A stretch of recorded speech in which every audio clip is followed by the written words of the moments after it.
Binira nila yung ano eh, oh. Kasi yung parang ay buti-buti mo.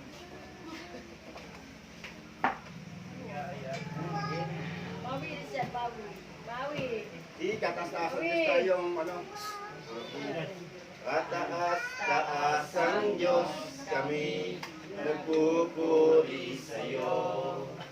Kataas-taas ang Diyos, kami sumasamba sa'yo. Karapat-dapat kang tumanggap ng papuri at pasasalamat. Dakila ka, kataas-taas ang Diyos. Ulitin. Kataas-taas ang Diyos, kami nagpupuri sa'yo. Kataas-taas ang Diyos, kami sumasamba sa'yo. Karapat-dapat kang tumanggap ng papuri at pasasalamat. Dakila ka, kataas-taas ang Diyos. O Jesus, pupurihin ka habang buhay. Itataas ang dakilang ngalan mo. Ang lahat ng buhay sa'yo lang iaalay. Mula ngayon at magpakailanman. Kataas-taas ang Diyos. Kataas-taas ang Diyos, kami nagpupuri sa'yo. Kataas-taas ang Diyos, kami sumasamba sa'yo.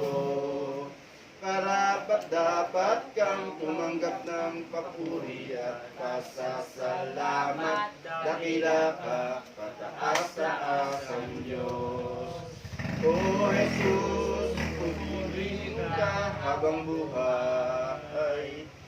Tataas ang dakilang ngalan mo.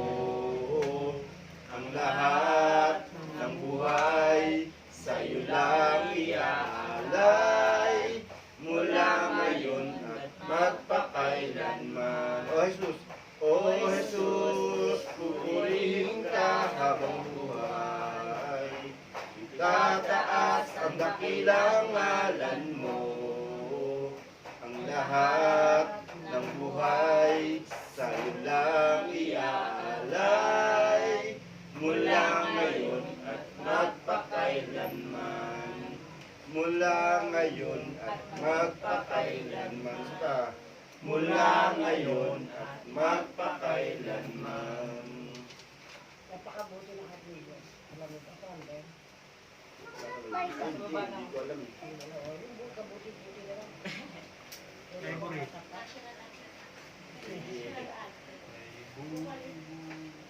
Kay buti-buti mo kay buti-buti mo, Panginoon, sa lahat ng oras, sa bawat araw. Ika'y laging tapat kung magmahal. Ang iyong awa ay magpawalang hanggan. Kay buti-buti mo, Panginoon, sa lahat ng oras, sa bawat araw. Ika'y laging tapat kung magmahal. Ang iyong awa ay magpawalang hanggan. Pinupuri, sinasamba kita. Dakilang Diyos at Panginoon,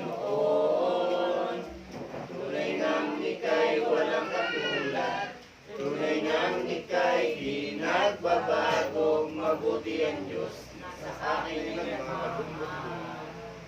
Kay buti-buti mo, Panginoon, sa lahat ng oras, sa bawat araw. Ika'y laging tapat kung magmahal. Ang iyong kaaway magpawalang hanggan. Pinupuri, sinasamba kita. Dakilang Diyos at Panginoon, tunay ngang ika'y walang katulad, tunay ngang ngang ika'y di nagbabago, mabuti ang Diyos na sa akin ay nagmamahal. Pinupuri, pinupuri, sinasamba kita, dakilang Diyos at Panginoon. Tunay ngang ika'y walang katulad, tunay ngang ika'y di nagbabago, mabuti ang Diyos na sa akin ay nagmamahal. Tunay ngang ika'y walang katulad, tunay ngang ika'y di nagbabago, mabuti ang Diyos na sa akin ay nagmamahal. Mabuti ang Diyos. Mabuti ang Diyos na sa akin ay nagmamahal.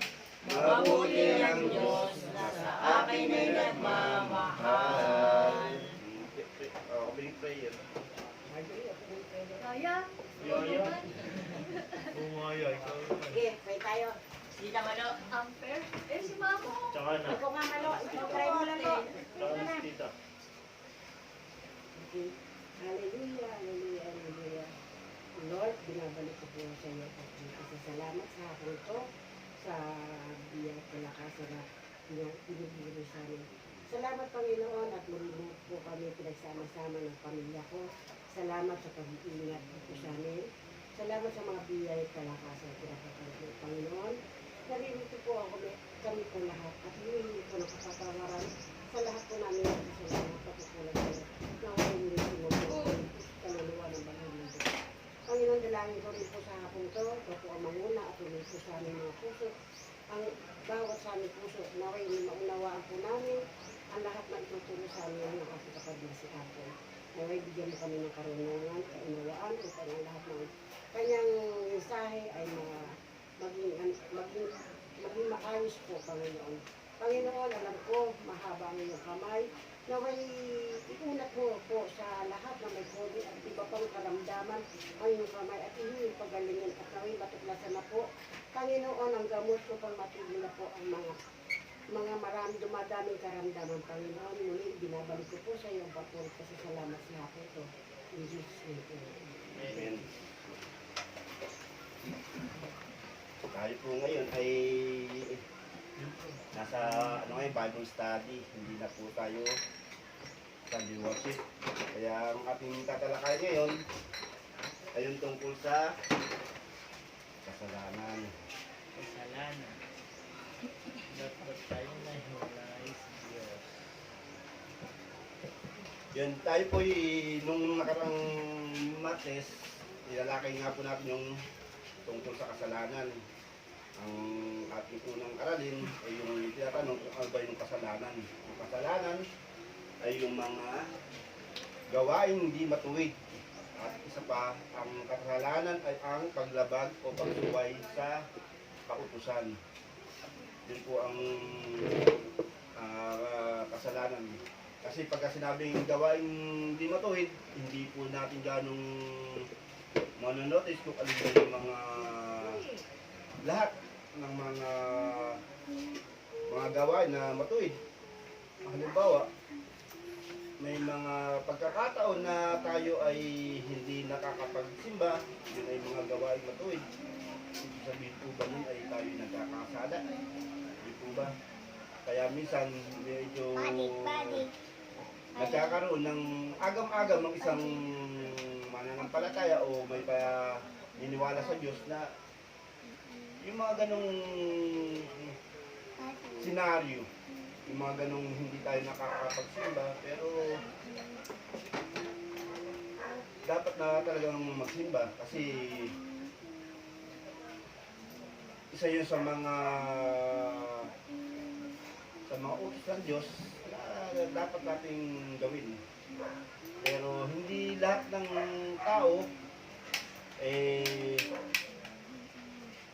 ibig sabihin, isang araw ang kanilang pinagano. Merong nagsisimba ng Sabado, may nagsisimba ng Linggo, may nagsisimba ng Biyernes, iba't iba. Kaya mahirap alamin kung kailan o kailan naman kailangan talaga natin hindi magsimba. Dahil yun na nga po ang sinasabi, ang buong isang linggo, ang 6 na araw ay inilaan na ng Panginoon, ng Diyos Ama, sa kanyang paglikha. Ngayon din tayo. Kailangan nating ilaan ang ating mga panahon sa trabaho at ang ikapitong araw, ibigay na po natin sa kanya. Ayun ang kabayaran ng kasalanan ng ating ikalawang aralin. Kung ang bawat tao ay nagkakasala, ito ay may kaukulang kabayaran. Tingnan po natin sa kung ano yung sinasabi sa Hebreo.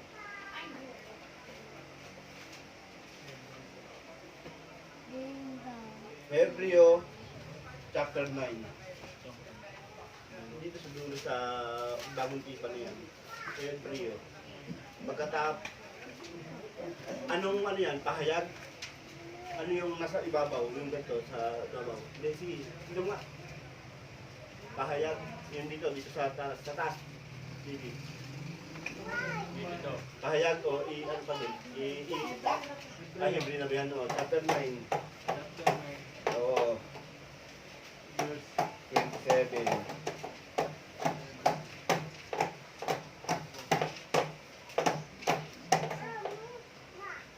itinakda. Oo. At kung paanong, Itinakda sa mga tao. oo. Okay na to. Sige. Tinakda sa mga tao na minsan lamang mamatay at pagkatapos ay ang paghukom. Yun. Yun nga po sinasabi sa Hebreo, chapter ng verse 27. At kung paanong itinakda sa mga tao ang mamatay na minsan at pagkatapos nito ay ang paghuhukom. Ibig sabihin sa atin, no? Lahat tayo, alam na natin tayo'y makasalanan. Di ba sinabi nga sa lahat daw ay nagkasala, walang hindi, tipo pa. Pero binibigyan pa rin ang bawat isa ng pagkakataon na huwag humantong sa kamatayang spiritual. Kaya nga sinasabi, minsan lang itinakda sa isang tao ang mamatay. Ibig sabihin, mamatay na pisikal. Kasi yung pangalawang kamatayan, bago mangyari yun, tayo muna'y huhukuman. Kumbaga, lilitisin. Susuriin ng ating mga ginawa, tayo'y hahatulan ayon sa ating mga ginawa. Bagamat lahat tayo nagkakasala, walang hindi, pero binibigyan ng pagkakataon ng Diyos tayo upang ang ating mga kaluluwa is huwag mapunta sa kapahamakan. Yun na nga po yung mapunta sa dagat-dagatan apoy.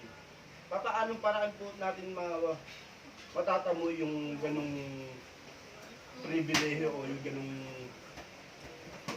ibinibigay na pagkakataon sa atin ng Panginoon. Rads, paano ba natin makakamit yun? Na tayo'y huwag mapunta sa tiyak na kapahamakang spiritual.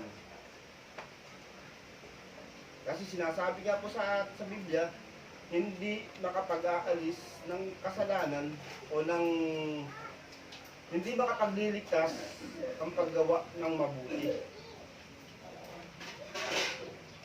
Ang paggawa ng mabuti, ang pagsisimba,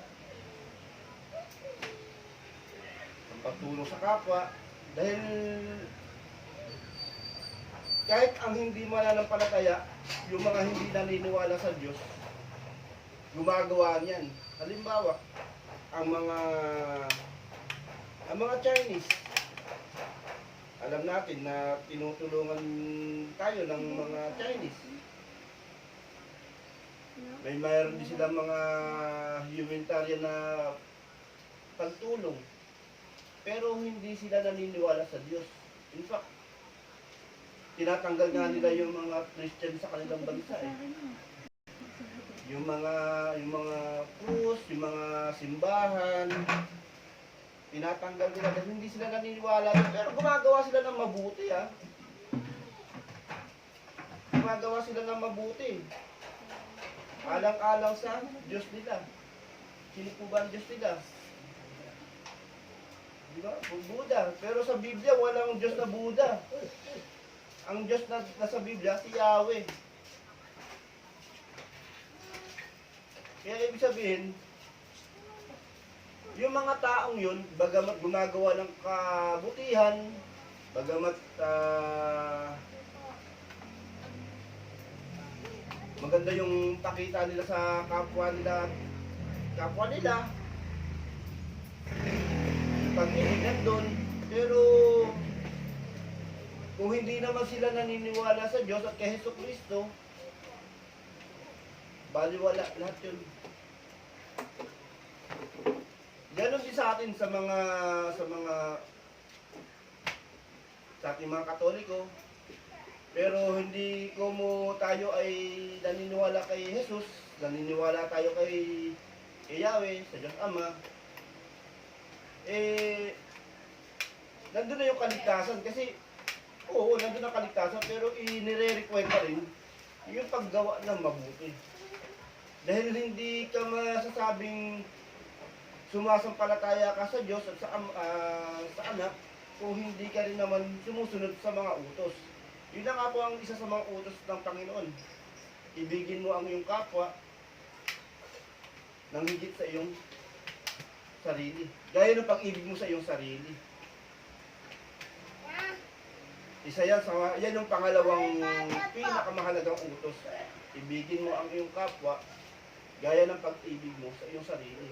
Kung paano mo pinangangalagaan ang iyong sarili, iniingatan, ayaw mo masaktan, ganon din ang pag-ibig na dapat mong ibigay sa iyong kapwa. Kaya nga yung kasalanan dito, yung pagdating ng paghuhukom, doon tayo huhukuman kung paano tayo namuhay dito sa mundo. Bagamat tayo ay halimbawang lahat tayo dito, sige, sumasampalataya tayo dito kay Jesucristo, tinanggap natin siya sa ating puso. Nandun yung kaligtasan. Nandun yung kaligtasan ng ating mga kaluluwa. But haharap pa rin tayo sa paghuhukom.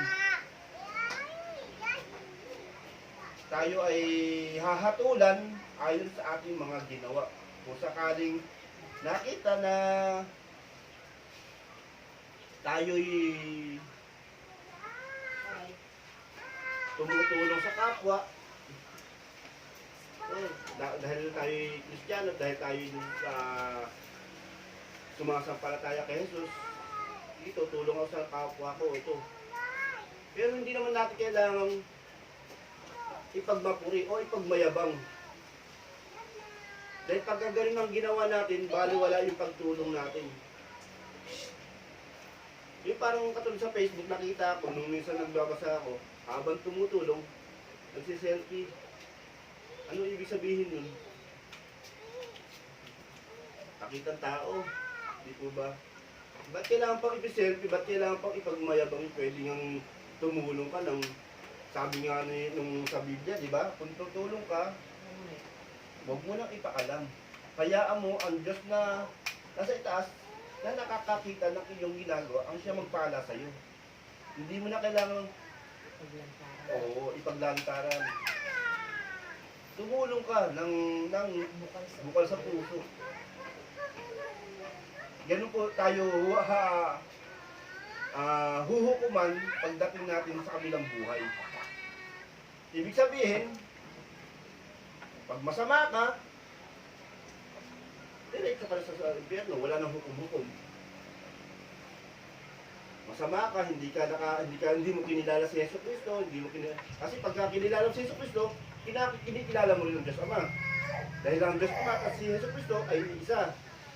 So, kay Jesucristo pa lang, ligtas ka na.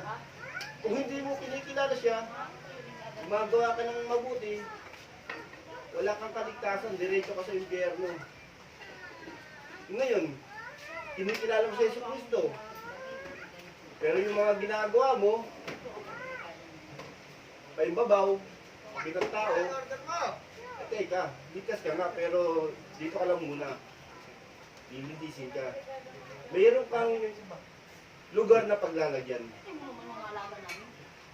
Bagamat hindi ka itatapos sa dagat-dagatang apoy, meron ka paglalagyan. Meron nga nakalagay dito, hindi ko alam ano. Ang mga itinuring na anak ng Diyos ay tiyak na kaligtasan, subalit hindi pa alam kung ano ang kalalagyan. Merong inano sa, hindi ko lang masyadong matandaan kung saan, pero ganun nga po yung ating kahantungan pagdating ng paghukom. Subalit kung halimbawang nakakilala ka sa Panginoon, ang kanyang mga utos, ginagawa mo, gumagawa ka ng mabuti, ang ayon sa iyong puso, maluwag sa iyong puso, tumutulong ka, walang pagsalang kapiling mo siya pagdating ng panahon. Sa pagdating ng Panginoon sa Kristo sa second coming niya, isa ka sa mga kukunin. Buhay ka man o patay, diretso ka talaga kukunin. Yun ang tinatawag na rapture nga po pagdating ng panahon. Ang matitira, yung mga sumampalataya na, halimbawa, buhay ka, sumasampalataya ka, pero hindi ka pa rin gumagawa ng mabuti, matitira ka na ron. Ang tanging kaligtasan mo na lang, wala na yung tinatawag na dahil sa awa ng Diyos, kaya ka na naligtas, kundi kung papaano mo isasapamuhay ang mabuting pamamaraan ng pamumuhay. Nandun na yung kaligtasan mo, isa pamamagitan na ng paggawa ng mabuti. Wala ka na kasing pagkakataon na tumanggap kay Jesucristo. Kasi yung mga dating tumanggap na rapture na alam mo na yung kinahinat nila, naiwan ka. Kaya ang maging pagbuhay mo, kung paano ka mabuhay ng mabuti. Yun na nga, yung sinasabi sa Biblia, ang magtiis hanggang wakas, ang siya maliligtas. Yun na nga po yung pagkatapos ng rapture. Kaya yung mga hindi mapapasama sa rapture, talagang pagtitisan nila yung hirap. Kasi ang matitira na lang talaga rin, puro kasamaan. Paghaharian na to ng kasamaan.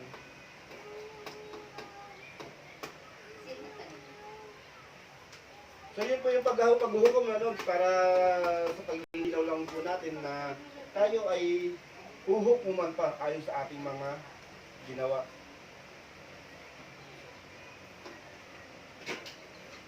Ang kabayaran ng kasalanan ay kamatayan. Tingnan po natin sa Roma 6:23.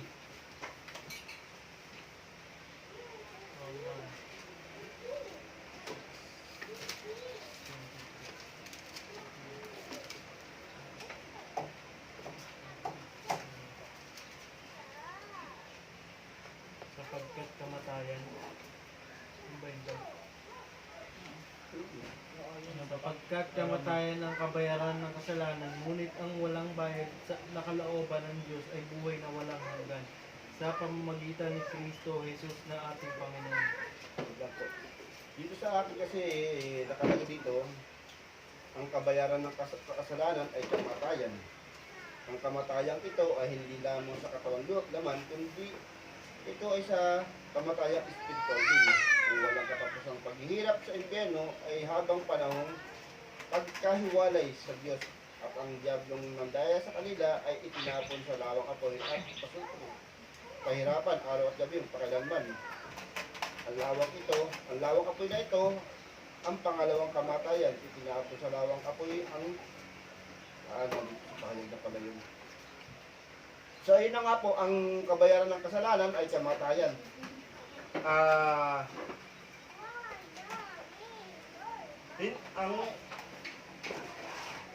Kasi isa rin sa mga sinasabi, hindi lang po sa kamatayang laman, maging sa kamatayang espiritual. Ang habang panahon pagkahiwalay sa Diyos. May mga sa lumang tipan, katulad nung kay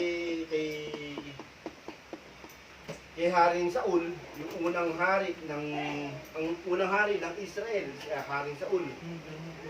Siya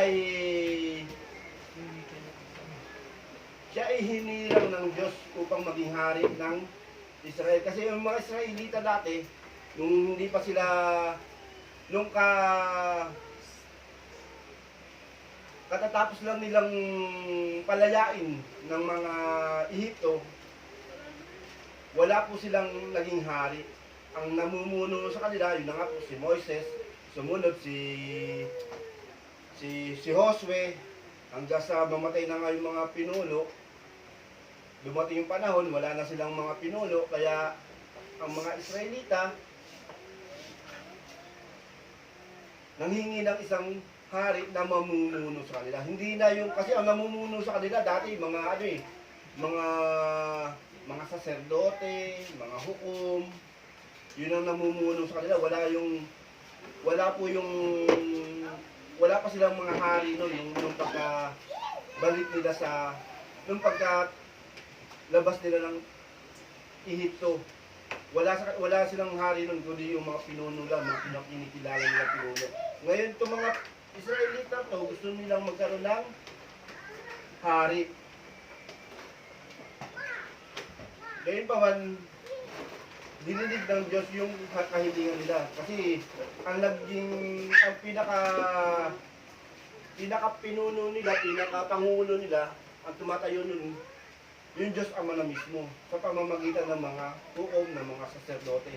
Doon niya ipinapadaan yung mga utos kung anong dapat gawin ng mga Israelita.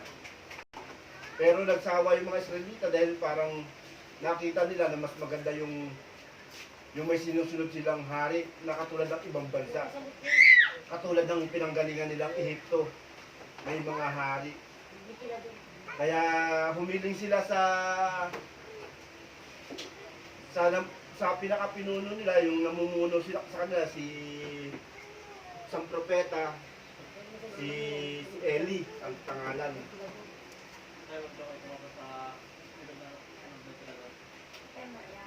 Si Eli ang pangalan. Tapos nag-alaga siya ng isang bata na ang pangalan Samuel. Yung Samuel na yon, naging propeta yon dahil pinalaki siya sa amin dito, sa kumbento, sa ilalim ni Eli, yung propeta Eli. Kaya yung si Samuel naging propeta na rin. Ngayon, yung mga Israelita humihingi ng hari, ng isang tao na gagawin nilang hari. Yun na nga po, ang ibinigay nung nanalangin si Samuel at saka si Eli, ang ibinigay na pangalan ay Saul. Si Saul, isa siyang Benjaminita. Ibig sabihin, sa lahi ni Benjamin. Israel kasi, 12 lipi. Si Israel, si Jacob yan. At may 12 siyang anak. Yung 12 anak na yun, yun ang naging mga lipi. Isa na nga yun si Benjamin, Benjaminita. Si Judah, Judeo o Judah. Yan. Yan po yung mga pangalan ng mga ng mga lipi nila. Ngayon si Saul, isa siyang Benjaminita, ginawa siyang hari. Si Saul nung umpisa, nakita ng Panginoon Diyos na mabuti. Mabuti siya.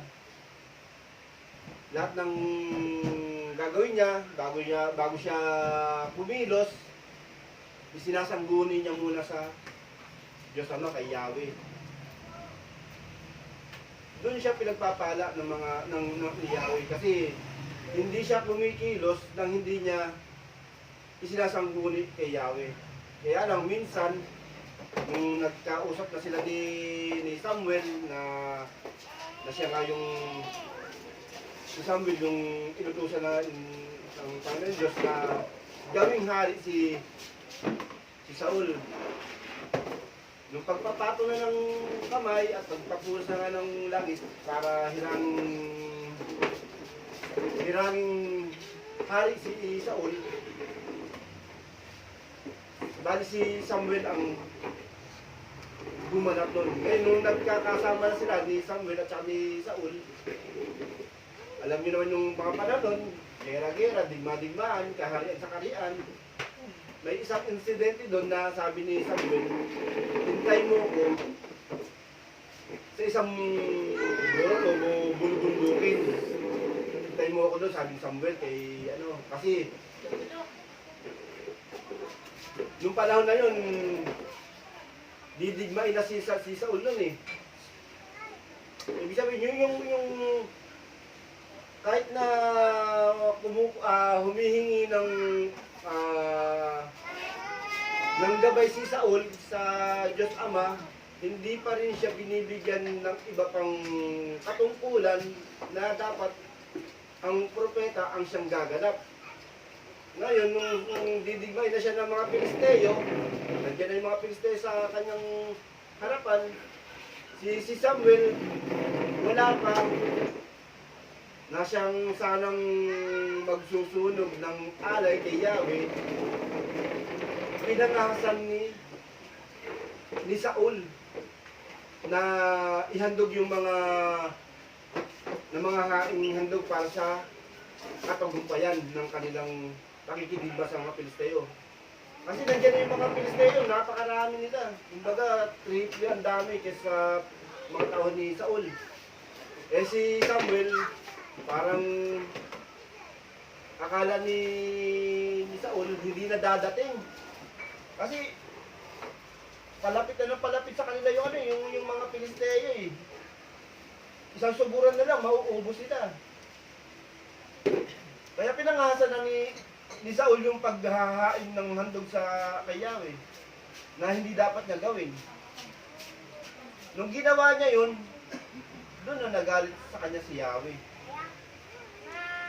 Yung mga sinasambuni niya dati na tinutugon, pinagpapala, pinagkakagumpay sa anumang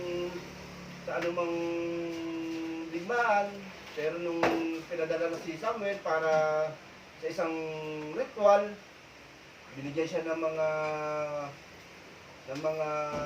utos na hintay mo ko, ako ang maghahandog yan kay Yahweh, hindi ikaw, hindi mo gawain yan. Eh kaso ginawa ni Samuel, pinangunahan yung Diyos. Doon, nag-umpisa yung galit ng Panginoon Diyos kay Samuel. Ibig sabihin, yung relasyon ni Saul at ng Diyos, buhay na buhay. Hindi siya nilalayuan ng Diyos. Nandun yung komunikasyon nila. Subalit nung sinuway ni Saul yung utos, doon na, humiwalay na ang Diyos. Doon na namatay ang kanilang relasyon. Kaya nung sumasangguni na si Saul, sinulog na nga yung hain na para sa katagumpayan kasi magdidigmaan eh. Bagamat nanalo yung grupo ni Saul sa mga Pilisteo, yun na yung huli. Yun na yung huling tagumpay ni Saul. Kasi nagalit na yung Diyos Ama sa kanya, yung utos, sinuway niya. Ibig sabihin, nagkasala siya. Nagkasalanan na, ibig sabihin, pagsuway sa utos equals kasalanan. Ang kasalanan, kabayaran, kamatayan. Yung kamatayan, hindi man physical, pero yung relasyon nila ng Diyos, dun namatay. Kaya nung magkakaroon ulit ng digmaan, laging talo si Samuel, si Si Saul, lagi siyang pagka nananalangin siya kay Yahweh, isasangguni niya kay Yahweh yung kanyang gagawin. Hindi na siya tinutugon. Hindi na siya tinutugon. Hindi na siya sinasagot. Kaya, kumbaga sa basketball, bahala tira. Lusob, sige, lusob. Talo, takbo. Hanggang sa, imbis na magpakumbaba, ang ginawa niya pa, sumangguni sa mga espiritista. Isa yan sa mga pinamumuhian ng Diyos eh. Yung sasangguni ka sa mga espiritista. Nung mga panahon yun, namatay na si Samuel eh. Wala na siya mga pagsanggunian eh. Wala na sa kanyang tumutulong eh, na propeta. Kaya sariling katawan niya na lang. Kaya ang ginagawa niya, umukuha siya ng mga espiritista, doon siya sumasangguni. O nung makausap niya si Samuel nung nag-ano siya ng espiritista, ang lumabas, yung espiritu ni Samuel. Dahil ba't mo ko ginagambala? Sabi ganun ni Samuel sa kanya. Yung kumbaga, espiritu ni Samuel. Eh ngayon, isinangguni niya, wala ka nang maasan na tulong galing sa Diyos Ama. Pinabayaan ka na. Yun. Kaya nung mga panahon na yun, si David naman, siya yung nakita ng Panginoon. Kasi yung pamamahala sa Israel ni Saul, wala na, lagi na lang sila talo, nakukumpog, di ba? Hanggang sa may sabi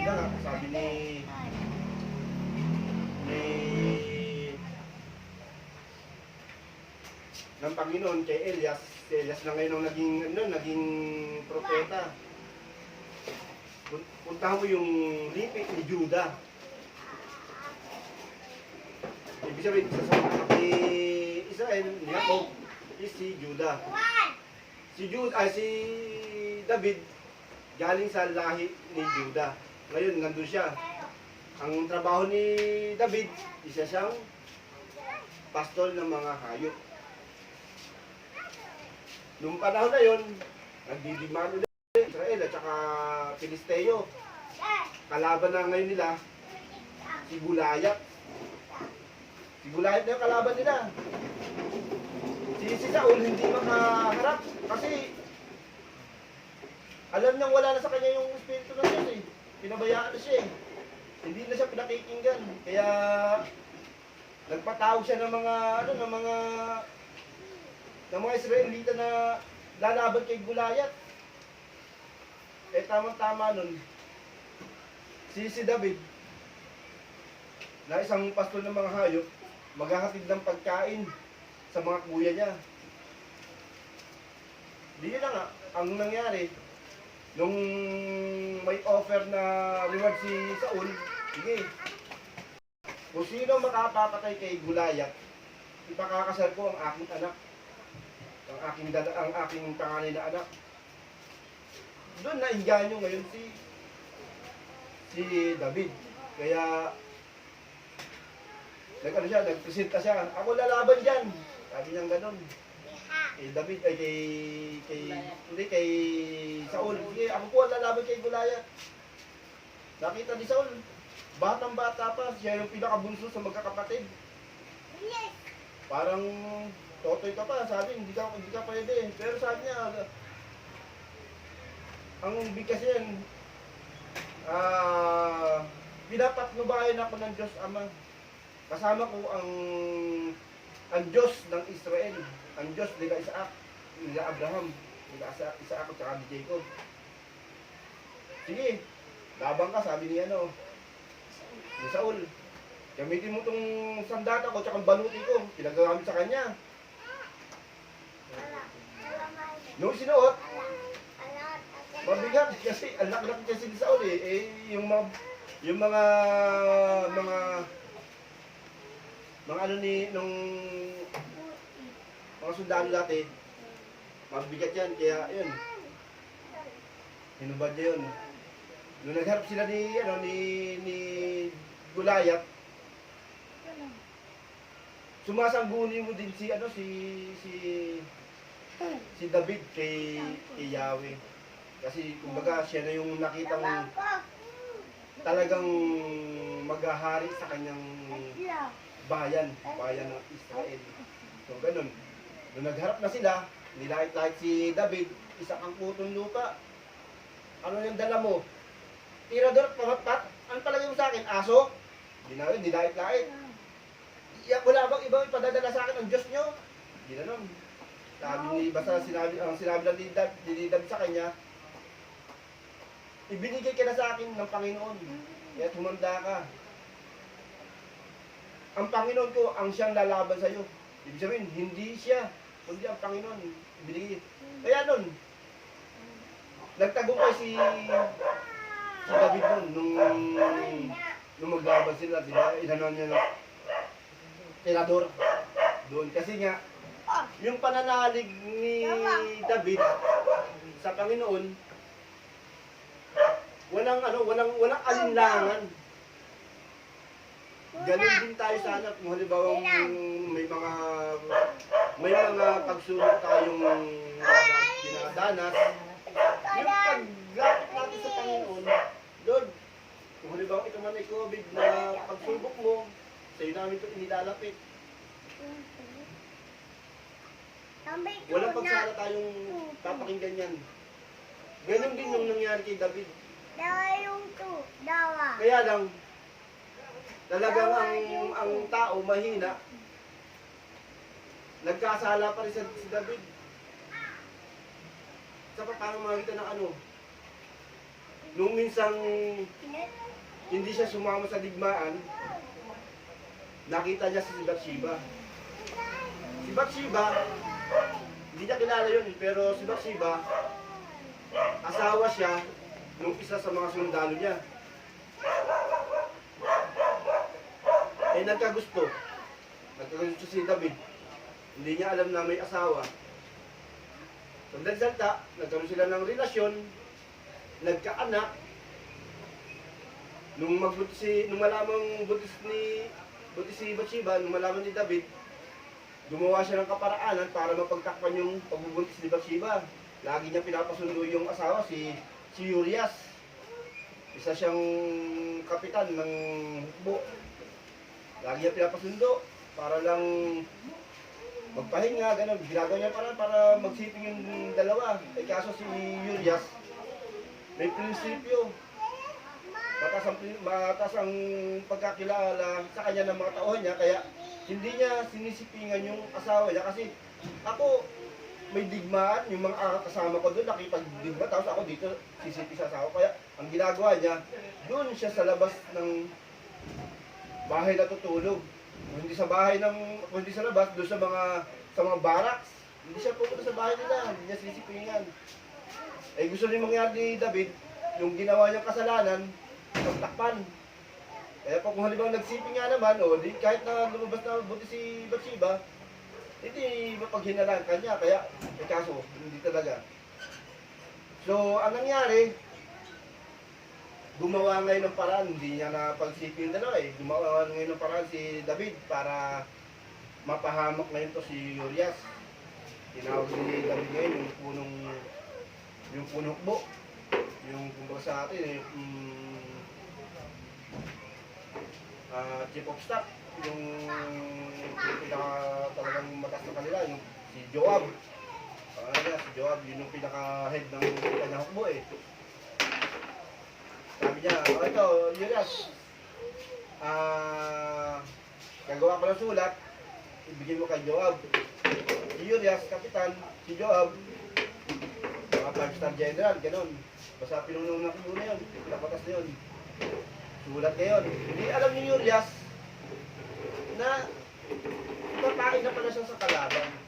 Ang nakalagay sa sulat, Joab, ito si Urias, ilagay mo sa front. Sabi mo kay frontliner, sa pagsusod sa mga Pilisteo, kayo lang muna. Hindi alam ni Urias na gano'n. Hindi siya na nga, nasa unan. Nagtagumpay ngayon si David.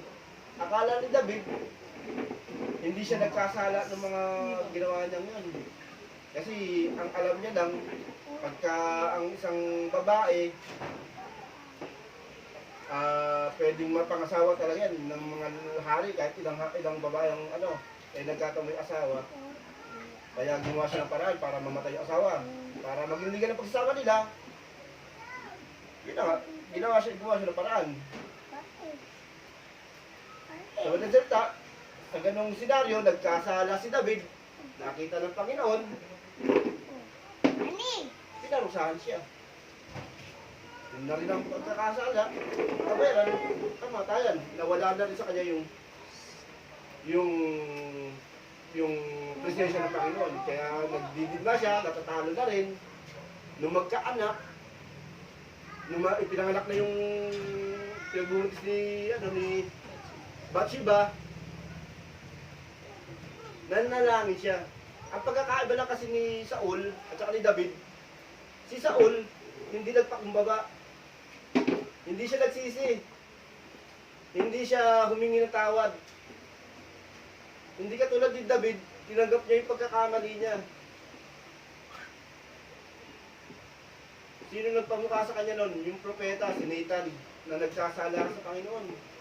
Nung malaman ni David na nagkasala siya, doon, nagsisi siya. Talagang nagpulit ng damit, nagdamit ng sako, naglagay ng abusan sa ulo, para lang mapanumbalik yung relasyon nila ng Diyos. Kasi hindi na siya rin pinapakinggan ng Diyos eh. Namatay yung relasyon nila. Ang naging kabayaran ng pagkakasala ni David, yung anak niya. Kahit anong pakiusap niya sa Panginoon Diyos, nag-ayuno, hindi kumain ng ilang araw, ng ilang linggo, pinapakiusap niya na mabuhay ang anak niya. Pero hindi nangyari. Yun ang naging kabayaran ng kanyang kasalanan, kamatayan ng anak niya. Ibig sabihin, ang pagkakasala, ang kabayaran is kamatayan. Kung tayo, lagi tayo nagkakasala, lagi natin isipin, humingi ng tawad, magpakumbaba sa Panginoon. Dahil kung hindi natin gagawin, anumang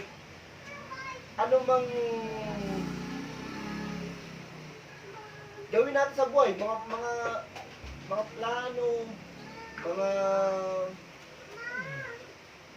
pagsubok, hindi niya tayo pagpapalain pag hindi tayo humingi ng tawad sa kanya, hindi tayo bumabalik sa kanya. Yun lang naman ang gusto ng Panginoon eh. Sa bawat pagkakasala natin, magpakumbaba tayo, hindi natin ang kanyang kapatawaran. Kaya mula nung namatay yung anak niya, tinanggap niya yun, naging maayos na yung relasyon nila ng Panginoon. At nagkampa uli sila ng anak ni Bathsheba, ang pangalan na nga, Solomon. Then kay Solomon, pinangako ni Yahweh yung susunod na paghahari. Si Solomon na po yun. Yun na yung istorya ni David kung paano siya naging kalugod-lugod sa Diyos Ama dahil sa lahat ng mga hari, siya yung talagang ginalugdan ng labis ng Diyos Ama. Dahil sa bawat pagkakamali niya, sa bawat ginagawa niya sa buhay, sinasambuni niya mula sa Panginoon. Yun ang pinaka una at huling pagkakasala na nagawa ni David. Hanggang sa mamatay siya. So sa ating pag-aaral, yun na nga po ang ating katapusan, ang kabayaran ng kasalanan is kamatayan. Kamatayan spiritual, kamatayan physical, at kamatayan ng relasyon natin sa Diyos. Sa Diyos, kaya nating ibalik sa pamagitan ng paghingi ng tawad dahil hindi na tayo, wala na tayo sa dating panahon na pagka humihingi ng tawad, nag-ano tayo ng, nag-ano sila ng hain, ng handog. Hayop ang kinakatay nila para sa kapatawaran. Eh, syempre, hayop, wala namang kasalanan yun, di ba? Kaya, karaniwan, ang inihandog na para sa kapatawaran, tupa. Pinalehan yung tupa, yung kamay sa tupa. Kunyari ako, magkano ko ng kasalanan ko, hindi ako nakapatawaran sa Panginoon ng kasalanan ko, ililihan ko yung kamay sa tupa para doon ipasa ang kasalanan ko. Para ang magbayad, yung tupa. Pagka nailehan na nakapanalangin na ipasa na din yung ano, tsaka ngayon papatay yung tupa at ihahandog sa Diyos. Eh kaso, nakita ng Panginoon na paulit-ulit, parang ginawa ng lifestyle ng mga Israelito. Gagawa ko ng kasalanan, pwede naman ako maghandog ng hayop kaya yun, ang sa bagong tipan, imbis na hayop, si Jesus na ang ibinigay na pangtubos ng ating kasalanan. Si Jesus, isa siyang ganap. Ibig sabihin ganap, wala talagang pagkakasala dahil hindi naman talaga siya galing kay Eva at Adan. Siya ay isang espiritu. Nagkatawan tao lang, ginamit lang yung ano ni Maria para ipanganak siya, para magkaroon ng katawan tao. Pero hindi siya anak talaga ni Eva at Adan. Hindi siya nagmana ng kasalanan ng sinaunang panahon. Kaya, di ba sinasabi, ito ang aking anak, ang kinalulugdan kong anak. Sampalataya ng siya. Ilan po ang ating pag-aaral sa araw na to, ang ating mga kasalanan, sa bawat oras na, sa bawat araw na dumadaan, hindi natin maiwasan na tayo ay makagawa ng kasalanan. Hindi natin sasabihin, ay wala akong nagawang kasalanan ngayon. Hindi mo lang alam yun. Kasi hindi mo naman, kung i-re-record lahat ng ginawa mo, pag nire-record ko ano yung ginagawa mo sa buhay, sa buong maghapon. Kahit hindi actual o ano, maaaring sa salita o kaya sa pag-iisip. Kasalanan po yun. Ilan po ang ating pag-aaral sa araw na ito. Sana ang ating pag-aaral ay may mapulutan tayong aral. Yung kasalanan sa gabi, bago matulog, ihingi natin ng tawad dahil hindi natin alam, baka sa kasalanan yun na hindi natin hinihingi ng tawad, bangunguti tayo, hindi tayo makapunta sa makaharap sa Panginoon. Kaya hindi natin alam kung ano yung mangyayari sa buong magdamag. Kaya yun po ang ating laging papanalangin, hihingi ng tawad bago matulog. Manalangin bago matulog, hihingi ng tawad. Pasalamat. Pasalamat hindi lang dahil nakakain tayo, maganda ang buhay natin, maganda ang sitwasyon natin, maganda ang kalagayan natin, kundi naging ang mga sakit natin, pasalamat natin yan. Naging ang mga sakit natin, kung may mga sakit tayo, salamat po sa sakit ito, alam kong ihingi nyo rin ng kagalingan.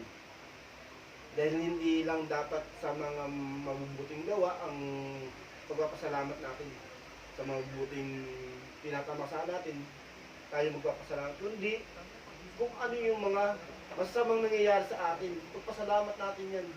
Dahil yan isang paraan ng pagsubok sa atin, ng paghubog, ng pagdadalisay ng ating mga puso. Yan mga pagsubok na yan. Hindi yan, sasabihin natin karma o parusa. Huwag niyong isipin na ganun. Kung parusa man, kung halimbawa masama talaga ang ginawa niyo, yun ang talagang maging ano, pero kung halimbawa mga ano lang, mga simpleng kasalanan lang, hindi tayo bibigyan ng Panginoon ng malaking pagsubok na hindi natin kaya. So, ganun po ang ating pag-aaral. Sana may matutunan, yung mga iba, hindi man pumarito. Hindi ko na pala nagutan kung halimbawang sa kabila ng mga nakarinig nila, hindi pa rin sila tumanggap o hindi pa rin sila naniwala sa mga salita. Hindi naman ako nagsasalita eh. Bagamat tinig ko, salita ng Diyos ang ginagamit ko. Nagsasalita ako, gamit ang salita ng Diyos. Hindi yung gamit yung sarili kong karunungan. Hindi pa tayo pimanalangin.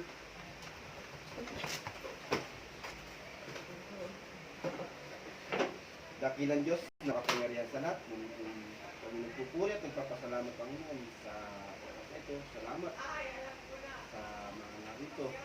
Salamat sa mga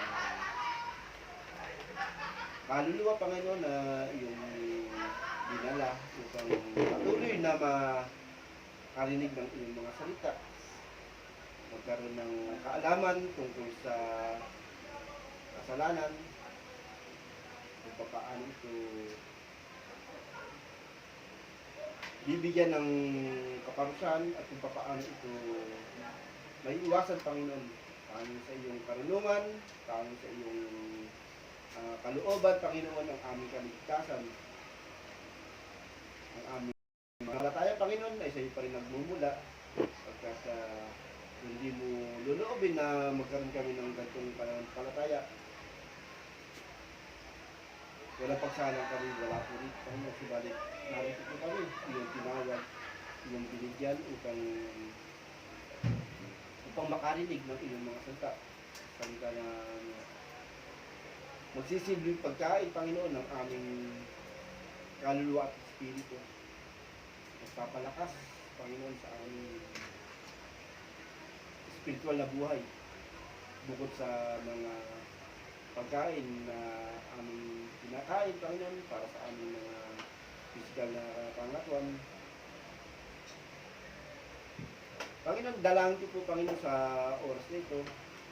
Patuloy na natin ingatan ang aming mga puso, ang aming mga natutunan mula sa iyo Panginoon ay aming mapagbulay-bulayan upang sa gayon ay patuloy namin ito umay sa buhay. At ang nag-iintay na paghuhukom Panginoon ay aming matiwasan. Pagkos kaligtasan at buhay na walang hanggan ang aming madatnan, masumpungan sa iyong kaharian. Dalangin din po namin Panginoon sa oras na ito, patuloy na kalakasan ng bawat isa, kalakasan pisikal Panginoon, para may pagpatuloy ang aming mga gawain, ang aming mga trabaho, ang aming mga pag-aalaga sa mga bata, sa aming pamilya Panginoon, kalakasan na dapat namin tagayin. Kaya din po Panginoon, kalakasan ng aking mga magulang, sila nanay, sila tatay. Batid po Panginoon na dumarating na rin po ang kanilang ang dapat hapon sa kanilang buhay Panginoon. Nawa, ipuin po ang kanilang mga puso, bigyan po sila ng wisdom Panginoon upang mapagbulay-bulayan din po Panginoon ang aming mga pinag-aaralan. Nawa, ang iyong banal na espiritu, ang siyang pumilos sa kanila, makapangyarihan pumilos upang higit nila maunawaan kung ano po ba talaga ang kanilang gagawin o kung ano ang inyong layunin sa kanilang buhay, kung bakit binibigyan niyo pa sila ng ganitong mahaba isang pagpapala Panginoon para sa kanila ang makaabot ng mahabang buhay Panginoon. Dalangin ko rin po Panginoon sa bawat isa na ate, pagpapala, sambahayan, sa kanyang mga anak, sa kanyang mga manugang, Panginoon. Ipagkalugod ko ang kapayapaan, ang pag-ibig, kung siya maghari, ang kasaganaan, kung sana magkulang sa lahat ng mga pangailangan. Gayon din po, Panginoon, si Malu.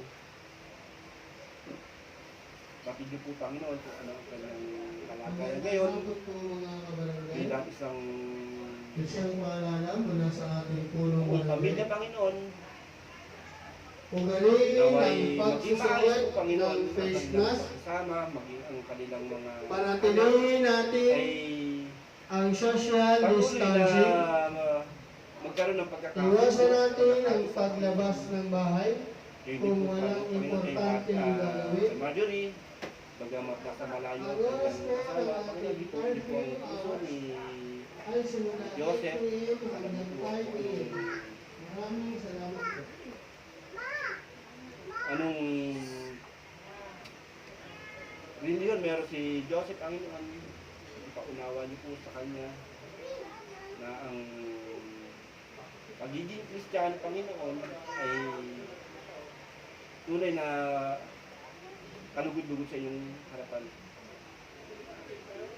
Yun din po sa aking pamilya, sa aking mga anak, pagkakasundo, pagkakakilala sa iyo, Panginoon, mula kay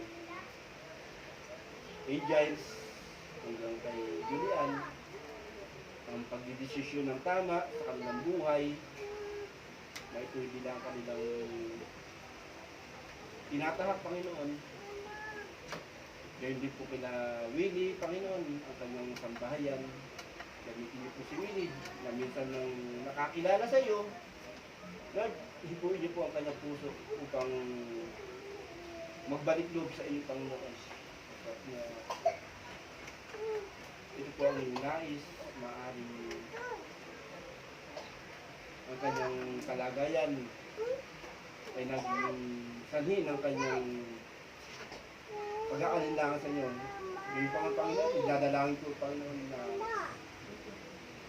kayo po ang siyang kumilos sa buhay ng buong mag-anak ninyo. Maging kay Benny po, Panginoon, sa pamilya ni Benny, nawa, ipaunawa niyo po ng gusto ang tunay na pananampalataya. Salamat po, Panginoon, sa iyo po binabalik ang lahat ng papuri, pasalamat at karangalan sa pangalan ng Jesus. Amen. Hindi ka nagtitinda to. Hindi pa. Baka sa lunes bukas. Thank you for watching. Hindi.